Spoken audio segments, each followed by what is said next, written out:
So what I'm going to do is just run through where we are in the planning process for Botley West, and then start to talk about registering interests and some of the topics that you might like to think about when you're doing that process. So my name is Alex Rogers. Normally I'm out in the ocean somewhere. I'm actually a marine biologist.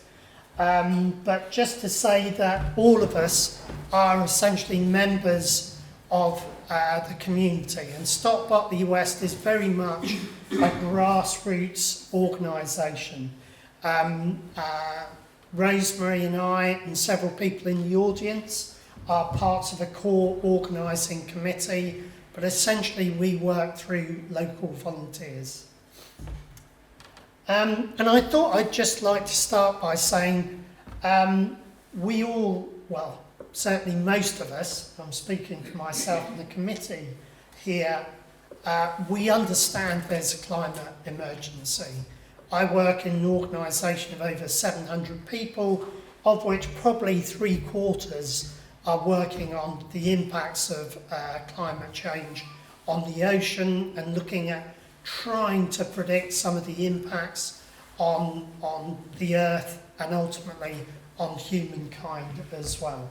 So I can categorically say that we are not climate deniers, as you may have seen some of the press sort of angling towards. Cool. So just to kind of remind us where we are in terms of the Botley West scheme, we're talking about 1,100 hectares in terms of size. It's about the size of Heathrow Airport, about 11 kilometres long from north to south. We're talking about 1.8 to 2.2 million solar panels, about 0.78 to 1.6 million piles driven 1 to 3 metres into the ground. And if you know anything about some of the drainage systems around here in the fields, you'll know straight away that's going to be a problem. There will also be about 156 converter stations. These are about 2.7 metres to 3 metres high. 6 secondary substations up to 6 metres high, and then the main substation, which of course is very close to here.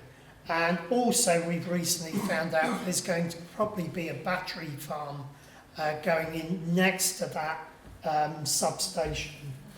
The boundary of this scheme is a mere 25 metres, so it does come within 25 metres of people's homes, and I know from certainly from living in Cassington, it affects a lot of people on the northern side of the village. More than 70% of this scheme is on greenbelt. About 41% was the original estimate is on best and most versatile land.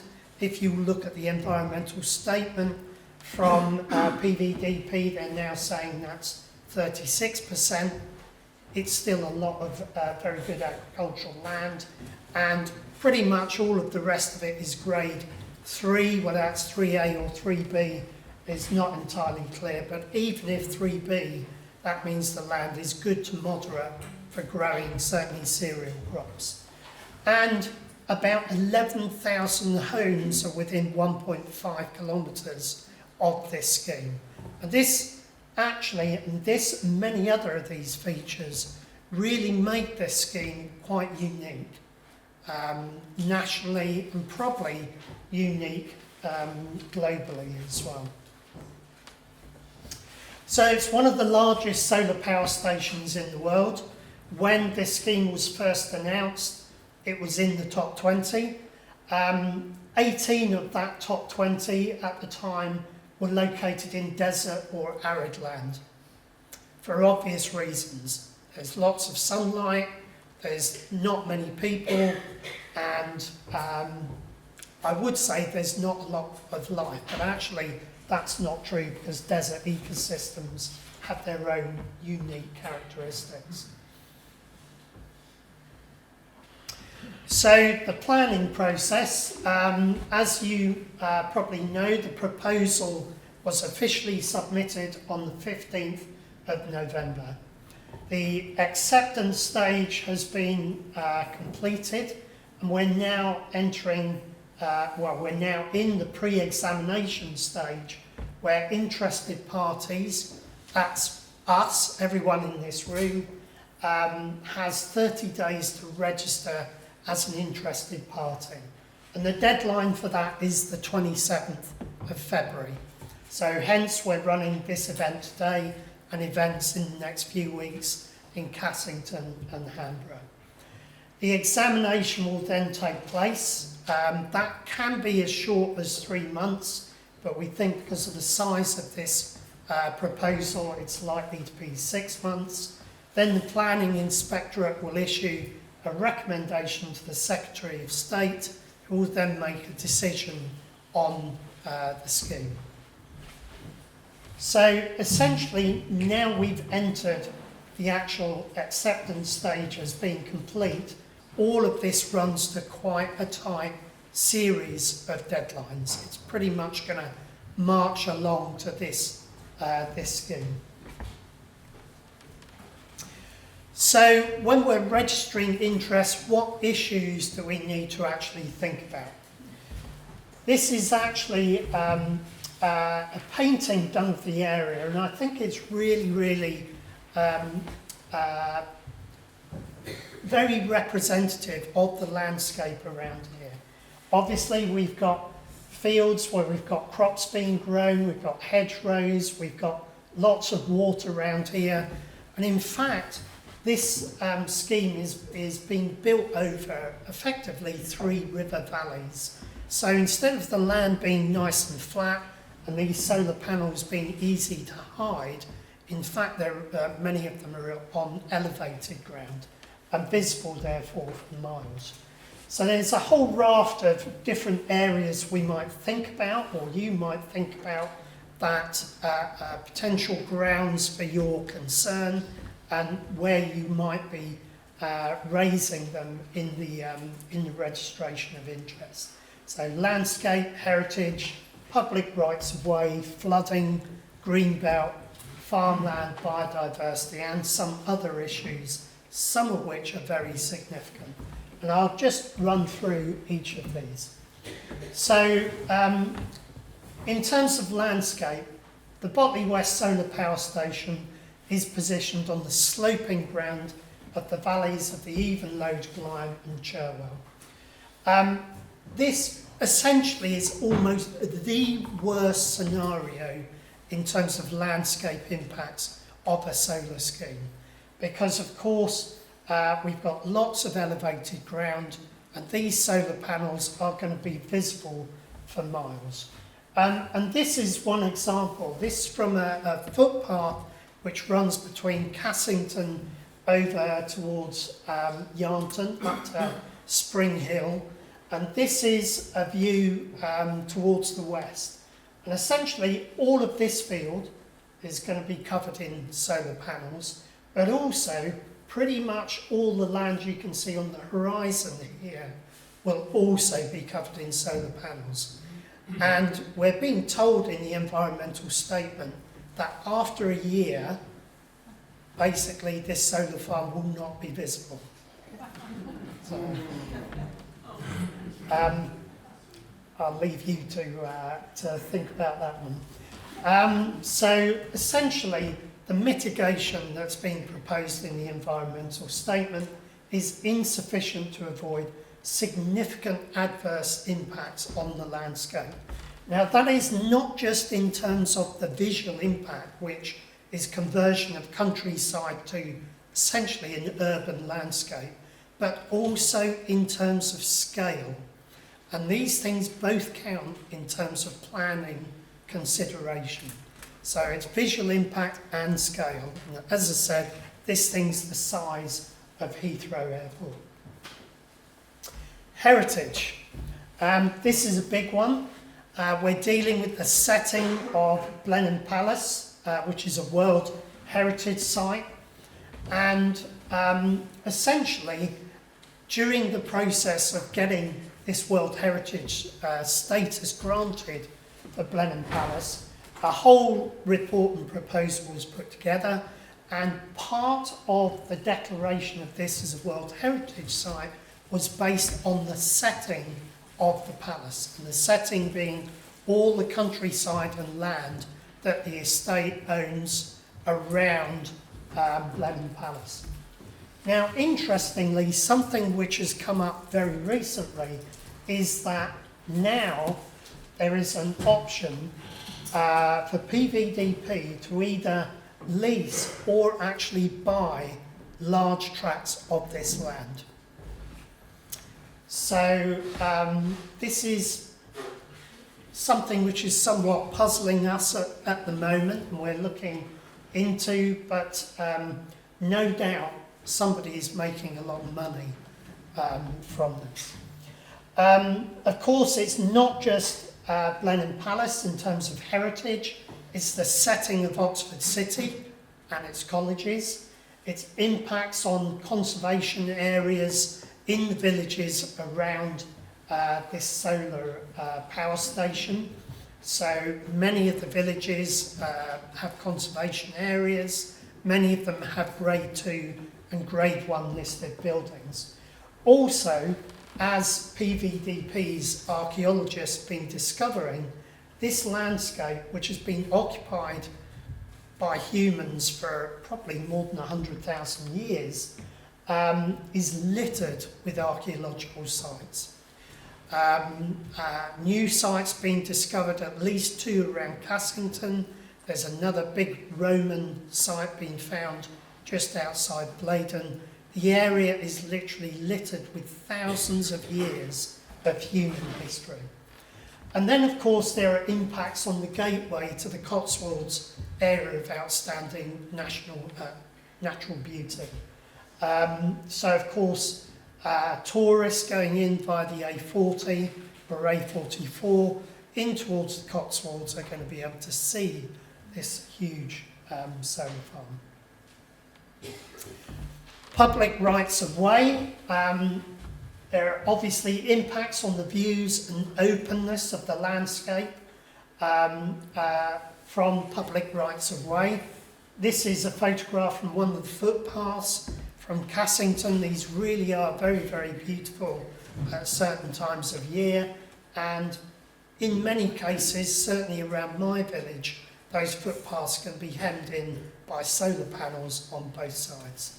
And it doesn't matter what we're told about, oh, the hedge is going to hide them and blah, blah, blah. Again, it's simply untrue. This, of course, has implications in terms of amenity and also actually in public health, because, of course, what this will do is discourage people from going out and walking in the countryside.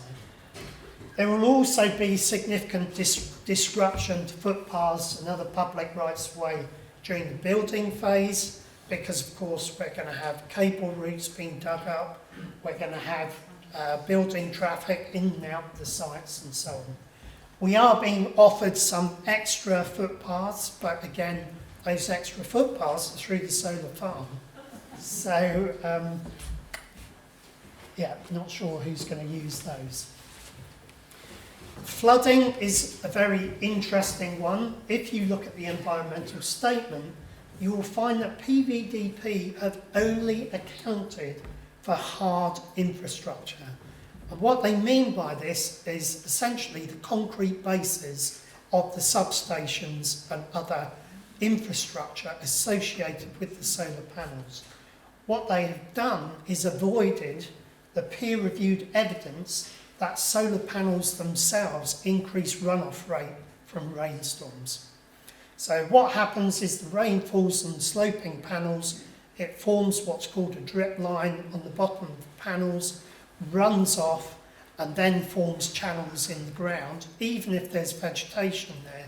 And that, the overall effect of that, is to increase the rate of runoff of rain from the solar farm. Now, this was Cassington, I think in November. We had 4 houses flooded. This is all pluvial flooding. So this is flooding caused by rain falling onto the hills to the north of Cassington and running down into the village and then flooding our residents. And incidentally, all the people that live in these homes are very old and many of them are infirm. So this is really tragic. So essentially, what we've seen as a response from PVDP is a diagram of a big pond somewhere in one of the nearby fields, and vague promises to do something about the drainage, but no actual concrete plans. Not only that, but as I mentioned, the piles going into the land are likely to destroy land drainage, and we've also seen reports from the Government of Wales which demonstrate that one of the worst impacts of building of solar farms is soil compression. All of these things add up to, again, increased runoff of rain from these sites. That's a major problem for us in Cassington. It's potentially a big problem further downstream for Oxford City itself. We don't understand the full extent of the hydrological problems associated with this, but we have had a preliminary report from a hydrologist which really shows up that this is a significant problem for some of the areas around this development. And of course, just to add, climate change means more extreme weather, which we've been seeing, and that means periods of extremely heavy rainfall, but also wind and heat as well. So I'll come back to that in a moment. Greenbelt, PVDP contend that any significant adverse impacts will disappear after year one. And that's dragged straight out of the summary of the environmental statement. More than 70% of Botley West is on Greenbelt. And you have to ask why. Why would you build this on Greenbelt when you know it's going to be contentious? My thinking on this is simply that Blenheim Estate know they won't be able to build houses on the Greenbelt. So instead what they're trying to do is get this huge solar farm built. And this may be why we've not seen alternative schemes for some of the flatter areas of land that belong to Blenheim Estate, because they've got their eyes on this land for other purposes. As I mentioned, impact on the openness of the Greenbelt is through visual impacts and by virtue of the size of this development, which is enormous. And of course, this will be all played off against very special circumstances. And the very special circumstances being that the Secretary of State has declared a climate emergency and said that we need renewables in whatever form as fast as possible. However, the current queue for additional capacity for renewables in the country is about 400 gigawatts. This is more than 5 times the amount needed, according to the UK government's target, by 2035. So that is starting to really draw away from these very special circumstances, in that there are so many proposals in now that I think it's time for the government to start becoming a little bit choosy about the ones they agree to go ahead. Farmland, as I said, according to PVDP, 36% is on best and most versatile land. Most of the rest, as I said, is probably grade 3B, good to moderate productivity. Yet the CEO, and indeed of Blenheim Estate, and indeed the CEO of PVDP, only last week was in the press saying that the land is poor, the land is exhausted, and in a few years will be useless for growing food. This is, I mean, frankly, it's just a lie. Food security is becoming more and more important, And that is because of the effects of climate change. Other parts of the world where a lot of our food is coming from may not be able to produce the same amounts of food in the future. So our own land becomes really important. And the other thing you've got to think about is the carbon footprint of importing food as well.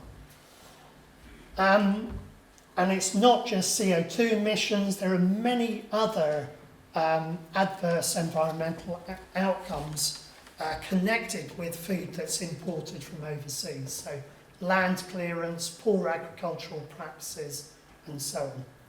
There has also been a significant impact on our tenant farmers. They've not been able to say much about this because most of them are under NDAs.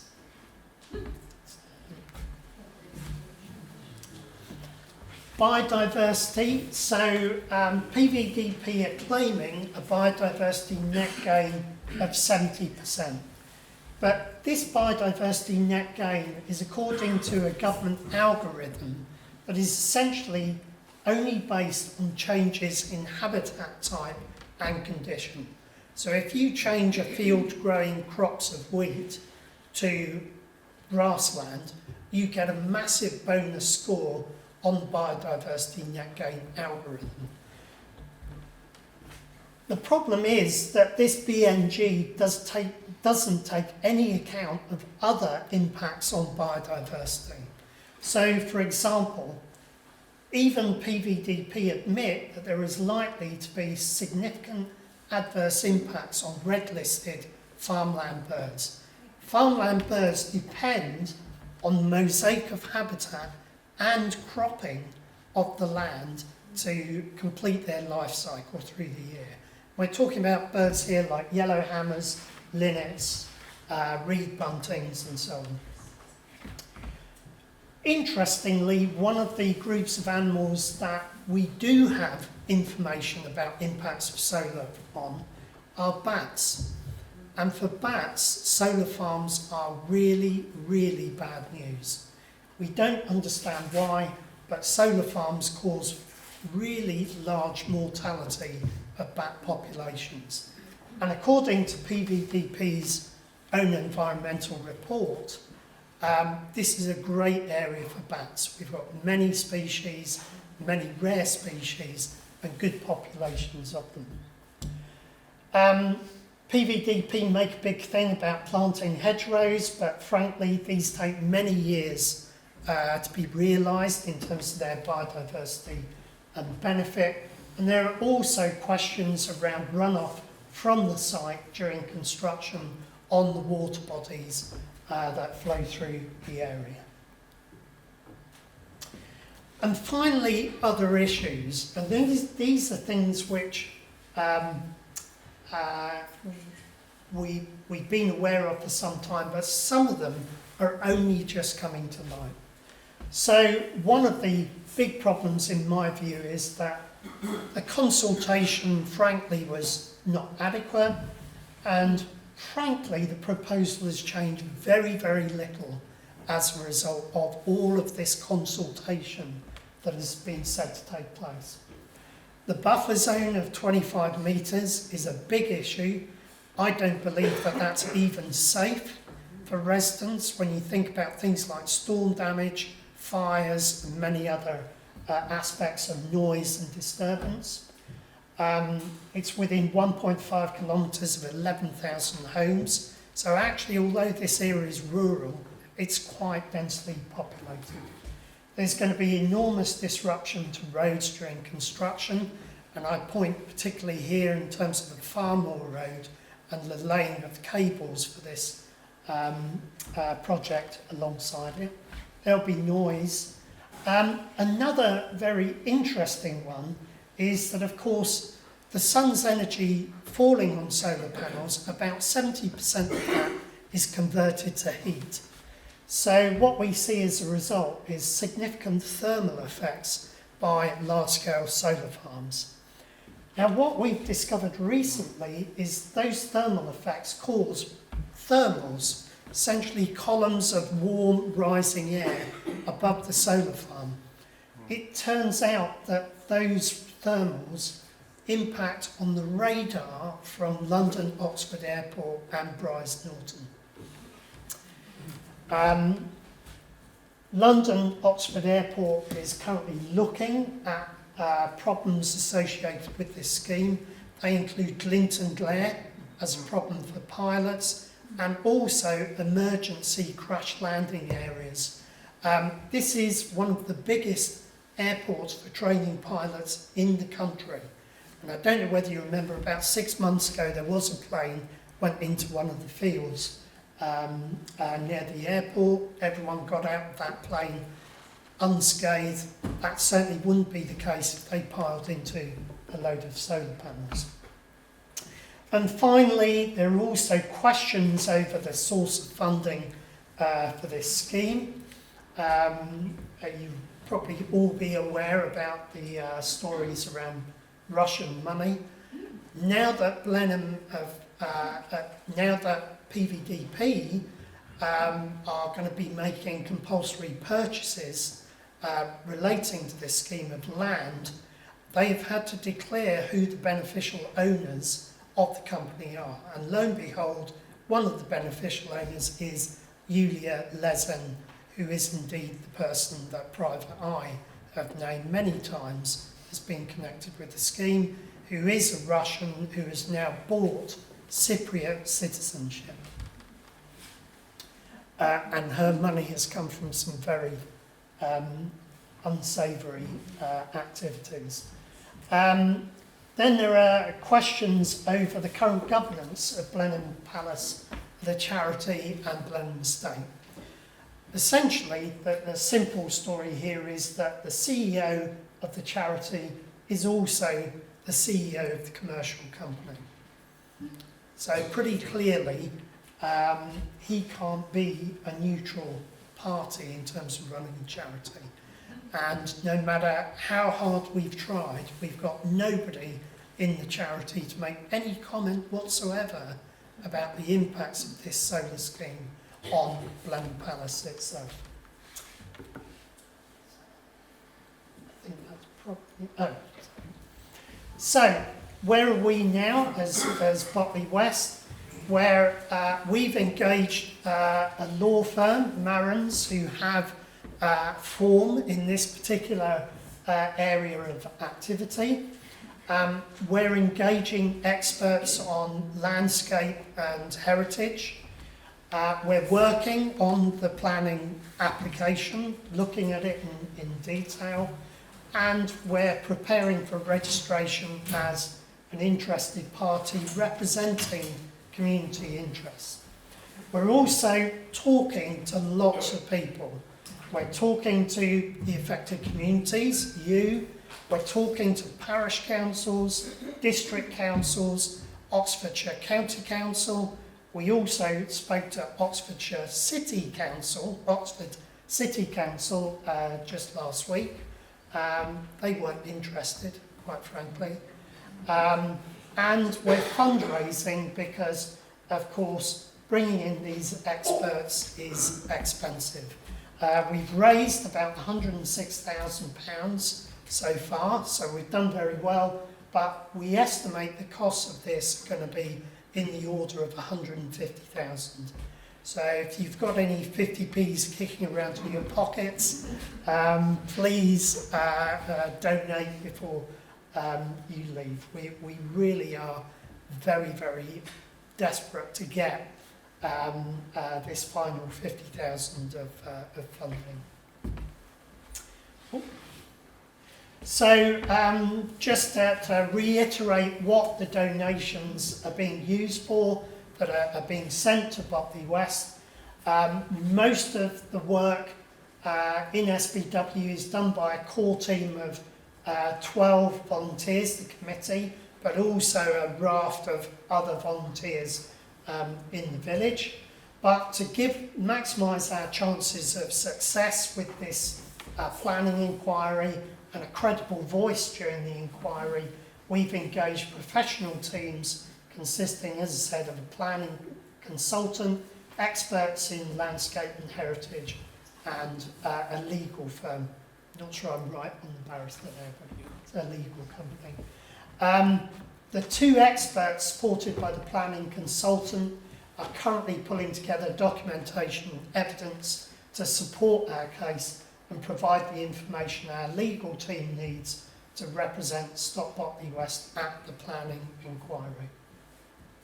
So we're doing everything we can to be successful, and this really is a shared goal. It's not just our goal, it's the community's as well. So please donate what you can to help us. And that's all I want to say.